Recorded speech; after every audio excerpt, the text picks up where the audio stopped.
kekuatan, kesehatan, keimanan, dan malam hari ini kita lagi menambah iman kita biar semakin kuat, biar semakin mantap dengan mencari ilmu. Al-iman yazidu wa yanqus. Dikatakan bahwasannya iman itu sejatinya kan sudah percaya.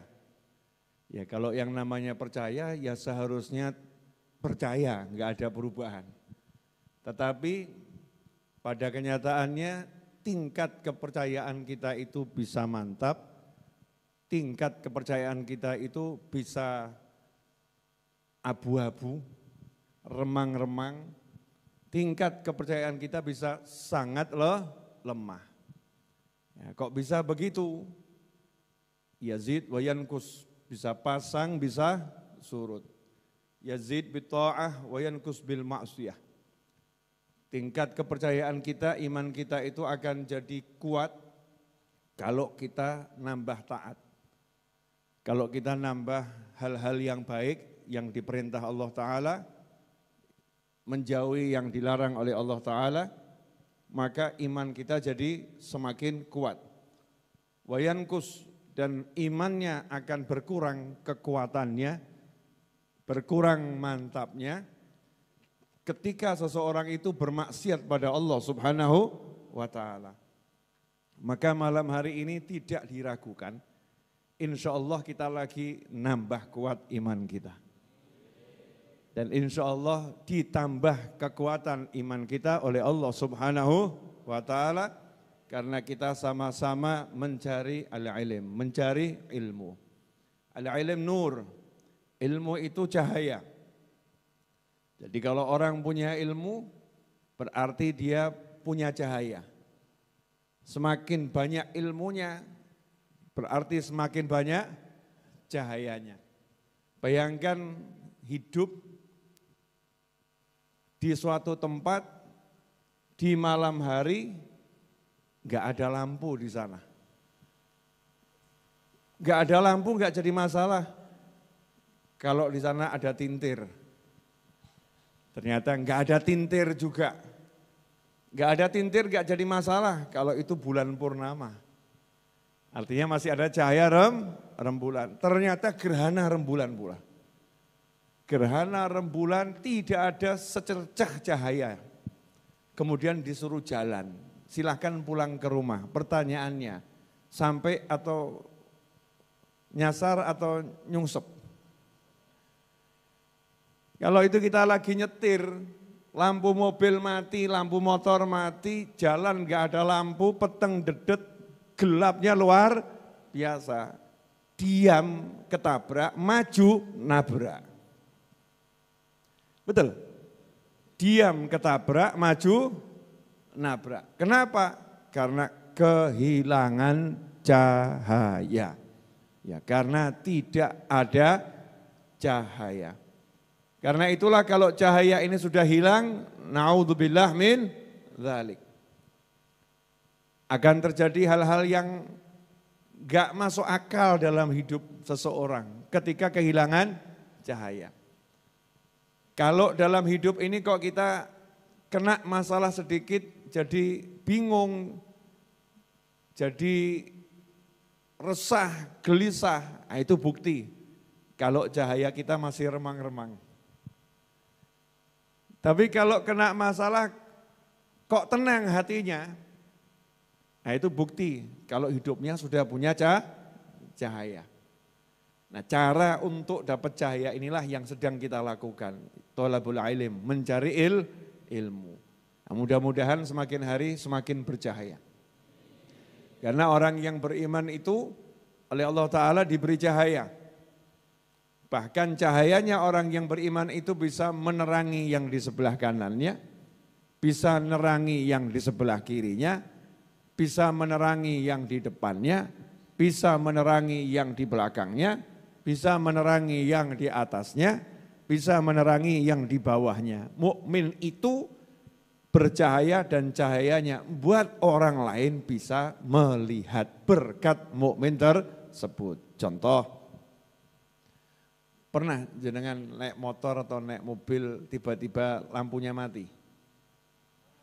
Atau lihat motornya orang lain, mobilnya orang lain lampunya mati? Pernah enggak?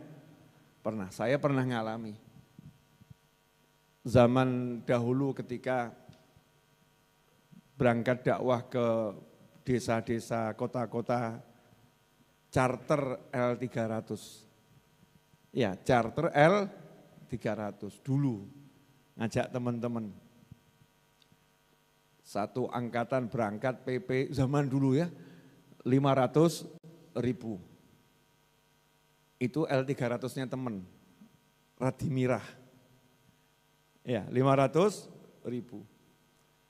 Sampai di tujuan, alhamdulillah, lampu aman, semua aman. Selesai pengajian, jam 12:30 malam pulang dari Ponorogo. Lampunya mati. Pertanyaan saya, kalau yang mati cuman lampu kota, mungkin masih bisa pakai hazard ya, tanda kedip-kedip gitu. Tapi kalau yang judul seluruh lampu mati. Nah, kinten-kinten nunggu besok pagi atau lanjut jalan? Harusnya nunggu besok pagi. Lah masalahnya ini charter PP, ya supirnya bilang pokoknya harus jalan. Lalu namanya saya ini penumpang kontrak ya, harus nurut sama yang punya. Nah, teman-teman saya neratap satu mobil. Pripun, Bib? Nggih pripun. Akhirnya kami putuskan berangkatnya lewat Wonogiri, pulangnya enggak lewat Wonogiri. Kenapa? Kalau pulangnya lewat Wonogiri, Masya Allah. Betul ya? Akhirnya pulangnya lewat Tawangmangu, soyo meneh. Enggak mungkin, uji nyali ya. Pulangnya lewat Madiun. Lurus Madiun, Padang, jalannya lampunya banyak. Dari Madiun ke Ngawi, mau nggak mau belum ada tol ya lewat hutan. Nah ketika lewat hutan Ngawi itu kan ya jalannya kadang lurus, kadang menggak-menggok. Dan gelap gulita hutan jati. Ya hutan jati. Alhamdulillah di L300 ada sentolop. Tahu sentolop? Ini bahasa zaman dahulu kala. Sentolop, senter. Ya ada senter. Senternya dinyalakan, teman saya duduk paling depan nyenter jalan raya itu. Lah kira-kira ketinggalan mboten itu? Ya enggak kelihatan, cuman apa? Minimal dari depan kalau ada mobil tahu, ada yang kriep-kriep murup gitu. Enggak lama kemudian senternya mati. Itu satu mobil bengok bareng gitu. Saya cuman mesem ya, kan pilihannya timbang kok ketabrak merengut kan ya mending ketabrak mesem ya insya Allah selamat gitu loh ya. Masa kok milih ketabrak, naudzubillah min dzalik. Artinya di kondisi yang enggak enak itu ya pilih senyum gitu loh. Ya pilih senyum, mesem. Saya bilang alon-alon, asal kelakon ya. Pelan-pelan saja mas, yang penting nyampe. Jalannya itu cuman ya Allah 10 km per jam. Begitu ada mobil di belakang nyalip, seneng kabeh. Alhamdulillah. Kenapa? Nunut. Ada mobil yang nyala lampunya kan di depan, nunut, ngikutin gitu. Tapi kan yang enggak berani banter. Nah, sementara mobil-mobil yang di depan itu rata-rata pengen cepat sampai. Jadi pada banter, terus hilang. Ya udah 10 km lagi. Subhanallah ada satu mobil Isuzu Panther, saya masih ingat itu. Nyalip, bianternya luar biasa, nyalip. Setelah nyalip itu mengurangi kecepatan. Saya lihat di depan supirnya laki-laki sendiri, aman, ora bongso halus. Ya, bongso kasar. Laki-laki sendiri. Tapi kata bongso halus ki aman, jenenge halus. Sing ora aman ki bangsa kasar, jenenge kasar. Makanya kata almarhum ayah saya, rahimahullah, kamu kalau sama yang halus jangan khawatir. Kalau sama yang kasar, waspada. Di tengah hutan ketemu bongso kasar ya ditilik isik ya. Dilihat bawa senjata tidak, orangnya aman apa enggak, bahaya atau tidak. Kalau bongso halus aman. Subhanallah, mobil depan itu ternyata baik, dia kurangi kecepatan, dia paham kalau mobil kami ini mati lampu total, sehingga dia pun jalan pelan-pelan. Ngasih isyarat suruh ngikutin, dituntun sampai Sragen. Saya kira selesai Sragen, alhamdulillah aman, kan lampu Sragen Padang ya. Sragen Solo kan banyak lampu, ternyata tetap dituntun sampai Solo. Sampai Solo, ya sudah tinggal sampai rumah. Selamat. Gara-gara apa? Nunut. Cahayanya mobil orang lain, kalau kita nunut, kita bisa selamat. Nah itu jadi contoh dalam hidup saya. Lawang urip tinggal nunut kok ruwete luar biasa. Hidup ini kita suruh nunut cahayanya mukmin yang lain. Mukmin itu ada cahayanya. Kalau kita nunut, ngikutin cahayanya orang-orang yang bercahaya, ya insya Allah selamat. Nah itulah konsepnya orang-orang tua terdahulu. Kalau mau hidup selamat, cari orang yang selamat. Nunut sama orang yang selamat. Nanti akan kalau ada masalah, belum nanya udah dikasih tahu. Bagusnya kamu begini. Kalau nanya ya dikasih tahu, bagusnya kamu begini. Enggak diculno, tapi dituntun sama orang yang punya cahaya. Nah ilmu ini kalau semakin banyak akan menjadi cahaya, cahaya kita akan banyak. Kalau cahaya kita banyak kita bisa lihat dengan jelas. Kalau lihat jelas itu kan enak, oh jalannya lobang, ngerem, minggir, kan begitu.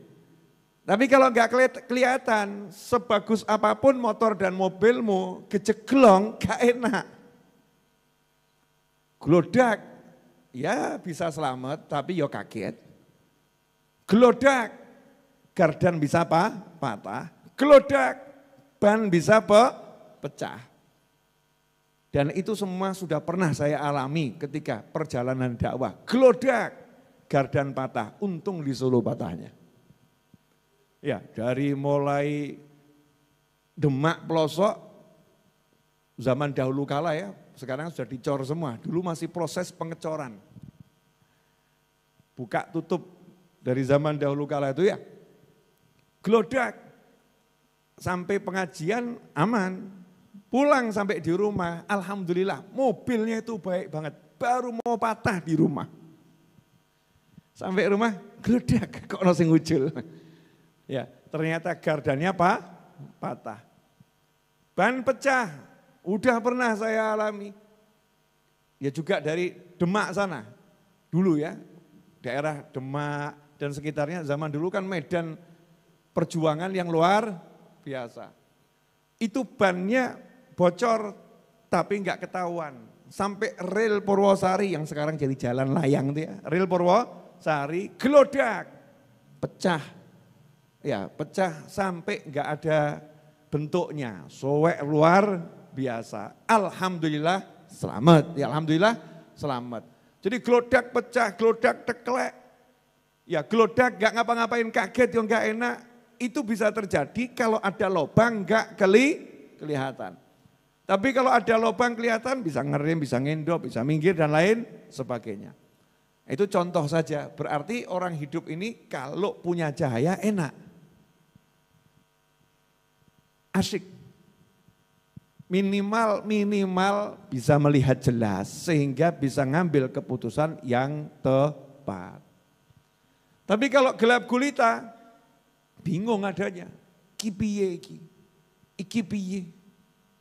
Nanti akhirnya hidupnya cuma nanya iki piye. Ini bagaimana ini? Ini bagaimana? Kudu piye? Tapi ora piye-piye. Cuman harus gimana, tapi dia enggak ngapain, enggak ngerjakan apa-apa. Kenapa? Gelap, enggak punya cahaya.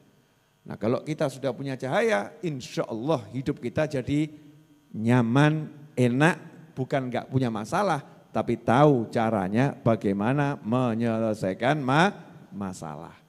Nah itulah pentingnya kita cari ilmu. Makanya cari ilmu itu enggak ada urusannya khatam ya. Saya udah khatam cari ilmu. Nah, ini berarti orang enggak punya ilmu.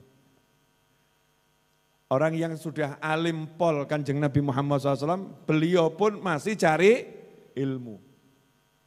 Para nabi dan rasul, udah pangkatnya rasul, punya mukjizat, dicintai Allah, masih cari ilmu.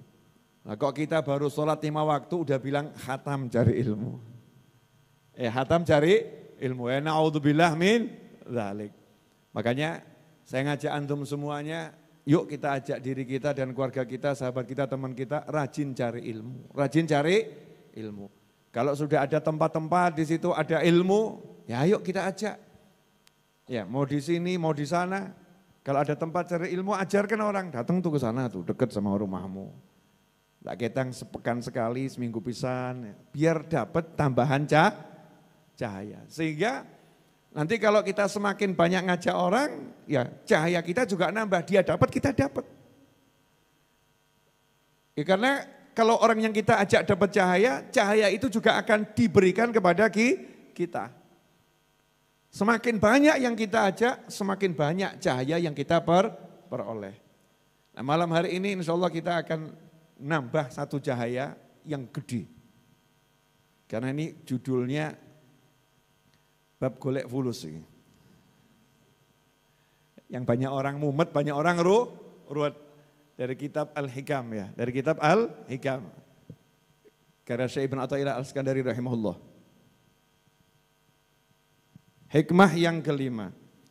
Ijtihaduka fima dhumina lak wa taksiruka fima tuliba minka dalilun alantimasil basirati minka. Ijtihaduka, kesungguhanmu, kegigihanmu, fima dhuminalak, dalam mencari apa yang sudah dijamin untukmu. Ya, kesungguhanmu, kegigihanmu dalam mencari apa yang sudah dijamin untukmu. Wa taksiruka fima tuliba minka, dan kekuranganmu dalam melaksanakan apa yang diminta darimu, yang dituntut darimu, yang diwajibkan kepadamu. Dalilun alam timasil basirati minka. Maka itu bukti bahwasannya basirahmu sudah tertutup. Basirahmu tumpul ya, atau mata hatimu tertutup buta, tidak bisa melihat. Nah, insya Allah ini kita bahas. Saya mau nanya sedikit boleh? Tahu apa itu basirah? Ya basirah gitu. Di tubuh manusia ini, kalau kita mau melihat kita pakai apa? Bola mata. Bola matanya yang dipakai? Bukan. Korneanya. Ya kornea mata itu. Alat melihat yang utama. Sebagaimana tubuh itu ada kornea mata untuk melihat, maka ruh manusia, hati manusia juga punya bola mata untuk melihat. Makanya ada orang-orang yang sama Allah Ta'ala diuji, semoga saudara-saudara kita yang teruji itu diberi ketabahan, kesabaran, kekuatan, dicabut penglihatan zahirnya oleh Allah Ta'ala. Tunanetra nggak bisa melihat. Tetapi kok hidupnya senang, hidupnya bahagia, uripe kok melek. Hidupnya bisa melihat. Kenapa? Karena ruhnya punya mata yang bisa melihat. Tapi ada orang-orang yang bisa melihat, zahirnya bisa melihat, tetapi kok hidupnya ruwetnya luar biasa karena mata ruhaninya, ruhnya itu tidak digunakan untuk melihat. Nah, mata yang di sini namanya basir nih, kekuatan untuk melihat. Nah, kalau yang di sini di dalam namanya basirah. Ya namanya basirah. Nah, basirah ini kalau mata hati bisa melihat, enggak masalah. Matanya mau merem atau melek enggak jadi masalah. Maka ada orang-orang soleh dalam keadaan terpejam bisa jalan. Kenapa? Mata hatinya melek sehingga telinganya mendengar lebih tajam, hidungnya mencium lebih tajam. Sehingga dengan menggunakan mata hatinya itu dia bisa melihat menggunakan panca indera yang lain untuk urusan zahir. Apalagi urusan batin kalau ini udah nyala, Masya Allah. Nah ini untuk menyalakannya penglihatannya ada. Tapi yang jadi masalah kalau enggak ada cahaya, enggak bisa nonton, enggak bisa lihat. Cahaya itu sarana yang digunakan untuk menyampaikan objek. Contoh, ini pelajaran waktu dulu sekolah ini. Ini namanya apa? Kacamata. Teorinya ya, teorinya. Kacamata ini antum bisa lihat ya. Betul, alhamdulillah bisa lihat. Nah, bagaimana kacamata ini masuk ke dalam mata? Kan yang melihat mata ini ya. Bagaimana bisa ditangkap oleh mata? Karena ada cahaya yang mengantarkan bayangan benda ini ke kornea, diterjemahkan oleh otak, kemudian diwujudkan seperti yang dilihat. Itu karena adanya cahaya. Sehebat apapun mata, kalau enggak ada cahaya, enggak bisa lihat. Betul? Enggak bisa lihat. Hati juga begitu. Hatinya normal, tapi kalau enggak punya cahaya, ya enggak bisa lihat. Ya enggak bisa lihat. Karena itulah hikmah yang kelima ini menjadi sangat penting untuk kita pelajari. Kenapa? Karena Ibnu Athaillah rahimahullah, beliau mengatakan tanda matinya basiroh. Jadi kalau kita ambil lawannya, tanda hidupnya basiroh kalau kita tidak seperti ini. Artinya kalau kita paham yang nomor 5 dari hikam Ibnu Athaillah, basiroh kita akan hidup, akan menyala. Lah kalau basirohnya menyala, ya hidupnya nyaman-nyaman saja. Lah bagaimana orang yang basirohnya mati tadi itu, yang matanya tertutup, mata hatinya tertutup itu seperti apa? Kalau dalam urusan al-furusu wal duwitu. Ya, al-nyapla'u wal nguntalu. Urusan ini, ijtihadnya luar biasa. Nyarinya luar biasa. Orang golek engko piye? Nanti kalau enggak cari bagaimana hidup kita? Begitu upayanya itu berkurang, was-wasnya meningkat. Wah ini kalau toko-toko pada ditutup karena cuaca, orang nggak ke pasar karena cuaca lah, nanti penghasilan kurang, lah terus piye? Piye? Akan seperti itu. Sedikit berkurang usaha, was-wasnya naik. Nambah usaha, was-wasnya kurang. Jadi hatinya itu menjadi tenang kalau usahanya nambah, hatinya menjadi remang-remang kalau usahanya berkurang. Nah ini ciri-ciri orang yang basirohnya akan redup mati tadi. Yang bagaimana kalau urusan dunia nyarinya sungguh-sungguh, tapi kalau urusan yang diwajibkan oleh Allah Ta'ala, sholat, puasa, zakat, haji, bekti sama orang tua, sayang sama keluarga, hormat sama yang lebih tua, sayang sama yang lebih muda, ya tidak menggunjing, tidak ngerasani, tidak makan yang haram. Untuk yang begitu enggak usaha sungguh-sungguh, tapi kalau urusan untuk begini dan ini usahanya luar biasa. Itu yang pertama. Yang kedua, di sini Ibnu Athaillah rahimahullah tidak melarang orang usaha cari fulus, enggak. Enggak melarang orang usaha cari duit, enggak. Karena kita juga diperintahkan urusan cari duit ya usaha. Mau makan ya usaha. Bukan enggak diperintahkan usaha. Usaha itu, kesungguhan itu bagian daripada tanggung jawab kita pada keluarga. Itu bagian daripada iman kita pada Allah Subhanahu wa ta'ala. Tapi jangan mandek di situ.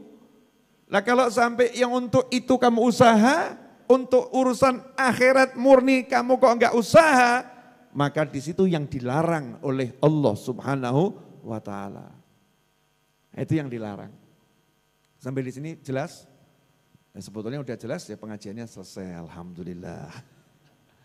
Lah sudah jelas. Lah kenapa harus diperjelas? Lah penguyai segoro gitu ya. Sudah jelas laut kok kita nebar garam di sana, kan sudah jelas asin gitu ya. Tapi yang enggak apa-apa diulang-ulang biar tambah jelas. Pemirsa dimanapun antum berada ya, sahabatku dimanapun antum berada. Nah ini ternyata sampai hari ini saya masih dapat pertanyaan seputar urusan yang begini. Ustadz, utang saya itu banyak banget Ustadz. Wah stres saya. Gimana cara saya menghadapi hidup yang seperti ini, dikejar-kejar hutang. Ya saya mau jawab tuh ya sebetulnya gampang ya, jawabannya gampang.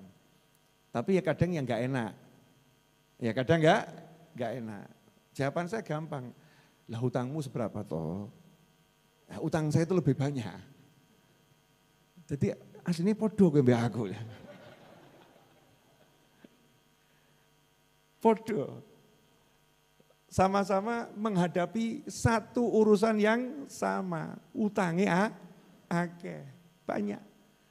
Cuman masalahnya saya itu nurut sama para yai, nurut sama para ulama, nurut sama para habaib, para asatid, para masyayikh, saya nurut, diajari, tak turuti. Nah kalau nurut itu kan syaratnya nomor satu tenang. Betul ya? Orang nurut itu syaratnya tenang, syaratnya percaya. Jadi sejak awal saya udah nggak mungkin komplain. Kenapa? Lah wis nurut toh. Tenang saya. Contoh. Di sini kan sudah saya kasih pengumuman toh. Insya Allah setiap Jumat kajian insya Allah ya. Jenengan dapat roti, dapat kopi, ya dapat air mineral. Pulang insya Allah makan berjamaah. Betul? Betul ya?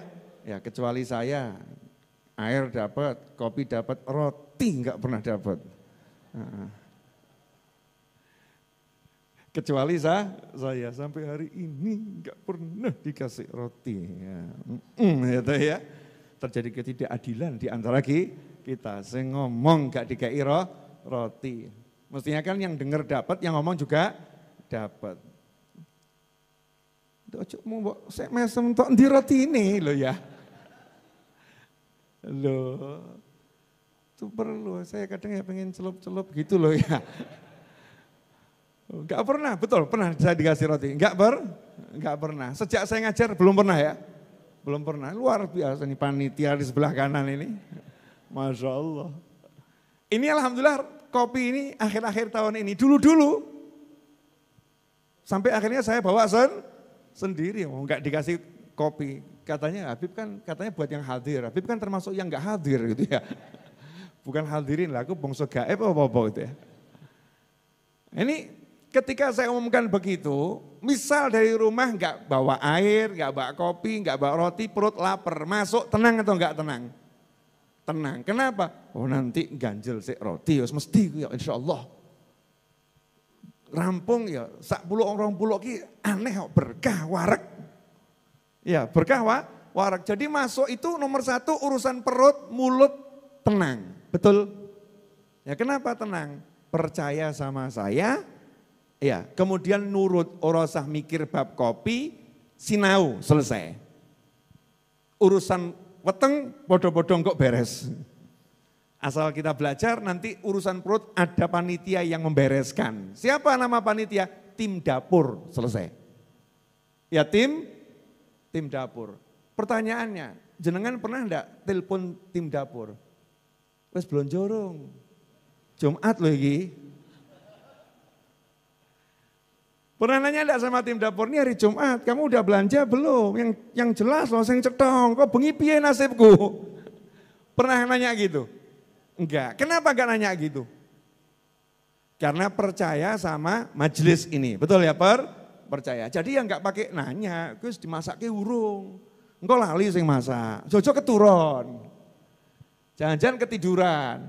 Nah, kalau baru sama majelis yang sederhana ini, antum percaya urusan makan itu nyaman. Nah, lantas sama para ulama yang ngajari amal noiki beres urusanmu, kita percaya atau kakean ruwet? Nah, kebanyakan orang itu, kebanyakan yang saya alami, ketemu saya itu ya, iya sih, ya tapi, lucu ono tapi ini gitu. Iya sih, tapi nanti gimana? Loh, dari awal disuruh tenang kok wah ngelega eram ya. Kok susahnya luar biasa. Nah, kenapa ini terjadi itu loh ya? Kenapa ini terjadi? Karena basirohnya meredup. Makanya kita harus benerin dulu nih pelajaran nomor 1 ini.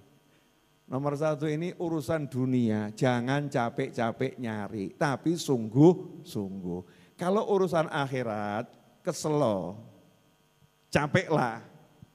Sholat sing akeh, zikir sing akeh, sedekah sing akeh. Loh, Pip, saya enggak punya duit kok suruh sedekah. Sedekah itu bukan urusan orang yang punya duit. Ya, saya sampai hari ini tuh kalau enggak percaya tanya sama bank yang ada rekening saya di situ. Itu tiap malam yang transfer Rp1 ada. Rp1 tiap malam. Ya, duitnya kuwi kok. Saya hargai. Namanya sungguh-sungguh pengen sedekah. Lah awakmu duit akeh ya ora transfer. Lah mending sing Rp1 istiqomah, betul ya? Namanya dia niat sedekah. Sama dulurnya ya ndak, sama temennya ya ndak, sama masjid di kampungnya juga tidak. Kadang masjid di kampung cemepak ono kotak ngono tambah mbok rasani kok. Panitia masjid senengannya Pak ono kotak tok lho ya. Lebok usaha. Takmir di masjid udah kerjanya luar biasa. Kadang kita ini enggak bantu tapi ya gitu. Ya gitu. Nah ini kalau sedekahnya istiqomah. Mau Rp1, mau Rp2. Kan Allah enggak nyuruh kita sedekah 1 miliar ora. Sak duwemu, betul kan ya? Sepunyamu. Cuman kalau kamu punya uang 20 miliar sedekahnya Rp1 ya itu al-pelitu wal bakhilu. Ya, itu namanya kan pelitnya luar biasa. Pelit itu. Ya walaupun apik tapi pelit. Pelit pada siapa? Pada dirinya sendiri. Punya peluang pahala besar kok dia ambil pahala yang kecil ya. Daripada enggak Ustadz kan lebih baik. Iya betul. Lebih baik. Betul. Tapi kamu termasuk orang yang pelit pada dirimu sendiri. Pelit pada dirinya sendiri. Suruh kita sedekah, suruh kita sholat yang banyak, suruh kita zikir yang banyak. Kesel, capeklah. Kalau urusan duit tadi, jangan mau capek. Sungguh-sungguh, tapi jangan capek. Saya heran sama orang kok cari duit seneng capek. Saya itu pilih cari duit sungguh-sungguh, tapi enggak usah capek. Biduni ta'ab wala masyaqqah. Doa saya begitu. Minta rezeki berkah berlimpah dari segala arah tanpa susah payah. Ya tanpa susah payah. Kan minta, judulnya minta kan ya begitu. Ya. Kersanipun Gusti, nanti Allah ngasihnya bagaimana ya saya terima. Sungguh-sungguh ada orang tuh nandur tapi enggak capek loh. Di sawah dia ya, dari pagi sampai sore, tapi enggak capek. Ngobrol sama sebelahnya, ketawa, menikmati ya. Sungguh-sungguh tapi enggak capek. Wadah itu orang di kantor duduk dia. Enggak ngapa-ngapain kerjanya duduk. Tapi capeknya luar biasa, noleh nengen meneh. Nyawang sing nengen sumpah. Lihat yang kiri sumpah, nyawang ngarep kok orang mati-mati. Tambah atasannya dirasani ya kok orang mati. Jadi setiap kali masuk kantor itu mau sungguh-sungguh enggak bisa, mau seneng enggak bisa. Capek. Ya capek, jangan gitu. Kerja yang sungguh-sungguh tapi jangan capek. Jangan capek, yang enak, yang nyantai. Nah gimana caranya bisa begitu? Caranya nanti kerja itu enggak capek gitu. Cari dunia enggak capek, caranya cari akhirat. Ya cari akhirat. Maksudnya cari akhirat bagaimana? Urusan yang wajib-wajib itu jalankan dengan sungguh-sungguh. Karena dalam hadits qudsi Allah pernah mengatakan kepada dunia, ya dunia, hei dunia. Dunia ini kan yang miliknya Allah Ta'ala. Tuhan itu hanya satu, tidak ada Tuhan selain Allah. Ini saya kasih ilmu, ya ilmu lama tapi baru muncul. Baru saya munculkan ya. Pelajaran tauhid zaman dahulu kala. Kita kan kalau syahadat asyhadu an la ilaha illallah wa asyhadu anna Muhammadan Rasulullah SAW. La ilaha illallah. Dalam bahasa Arab itu ada kata illa artinya kecuali. Ada illa artinya selain. Nah, untuk syahadat itu enggak boleh illa artinya kecuali. Ya enggak boleh illa artinya kecuali. Harus artinya selain. Contoh. Misal. Kok beda rotinya? Mau aku jawab sing podo aku. Mau, enggak mau.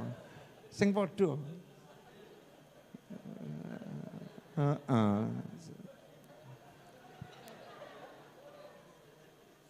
Lah yang sama toh ya. Itu kan rotinya Alibaba yang dijual untuk jamaah yang mau beli, betul ya? Ya itu yang roti majelis itu lebih enak itu spesial. Kalau itu saya tadi pagi ngambil bisa, kalau yang ini khususon itu. Buatnya wiridnya lebih banyak itu. Boleh pinjem sebentar satu. Iya, pinjem. Dah yang ini buat beliau, hadiah. Wong no nyileki balik lu akeh ngono lho ya. Nanti balik tapi dapat tambahan, alhamdulillah. Jazakumullah khairan. Kalau saya bilang, Masya Allah, delok nontonan. Nah, Masya Allah, kembalikan situ. Beliau, Masya Allah. Ini namanya rezeki. Lagi dicilih, burung ono sak menit, wis bati. Itu namanya rezeki. Wah, ada tadi skenarionya Majelis Ar-Raudhah ngedum roti. Di situ ada pisang coklat ya. Pisang coklat sama roti semir ke salah satu jamaah tambahan. Itu enggak ada, tapi Allah ngatur nanti ada roti buat beliau. Takonono amalannya apa dene iki? Nanti tanya hari ini amalnya nambahnya apa gitu ya. Kok ono tambahan rezeki enggak pakai capek. Ngene iki lho contone nyoto. Iya, enggak pakai capek. Tadi saya minta roti 1, bener ya? Lah datangnya berapa ini? Loh, datangnya 3. Ini kalau rezekiku, jaluk siji tekoni tetep 3. Ya, mintanya 1, datangnya tetap 3. Ini contoh. Di Majelis Ar-Raudhah tidak ada makanan kecuali roti. Tidak ada makanan kecuali roti. Artinya apa? Di majelis ini hanya roti yang tersedia. Kalau di luar sana mungkin ada makanan yang lain. Itu artinya kecuali. Ya itu artinya kecuali. Tidak ada makanan kecuali roti. Tapi kalau ada orang ngomong tidak ada makanan selain roti. Artinya apa? Bahwasanya satu-satunya makanan di jagat raya hanyalah roti. Tidak ada makanan selain roti. La ilaha illallah, kalau ada orang mengatakan tidak ada Tuhan kecuali Allah dalam bahasa Arab tuh ya. Artinya sebetulnya ada Tuhan-Tuhan lain tapi yang kamu percaya Tuhan hanya Allah. Nah ini dalam tauhid salah. Dalam tauhid salah. Tapi kalau kamu ucapkan tidak ada Tuhan selain Allah, berarti satu-satunya Tuhan hanyalah Allah. Nah, itu yang harus kita yakini, satu-satunya Tuhan hanyalah Allah. Gak ada yang lain. Balik bab roti, boleh? Ya, ini cocok buat contoh.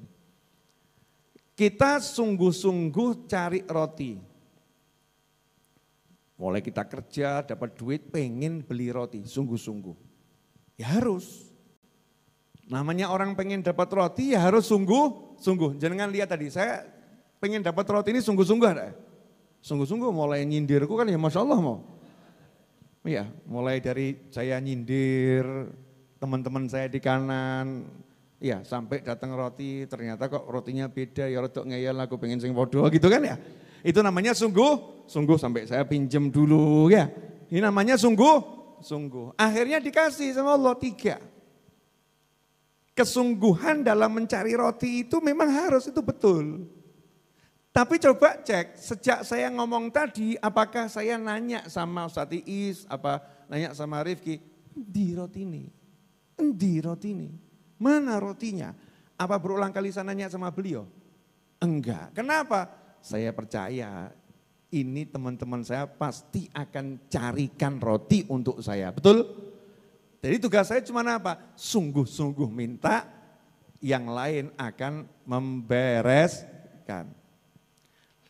Bisa punya hati begitu, caranya gimana? Lah itu loh. Biar hatinya begitu. Minta, usaha, yakin dibereskan. Biar hatinya jadi begitu. Caranya ya hatinya harus murub. Mata hatinya bisa melihat. Gimana cara mata hatinya bisa melihat? Caranya cuma satu. Sholato sing bener. Poso ya poso. Nek duit ya mangkato kaji. Kan begitu ya.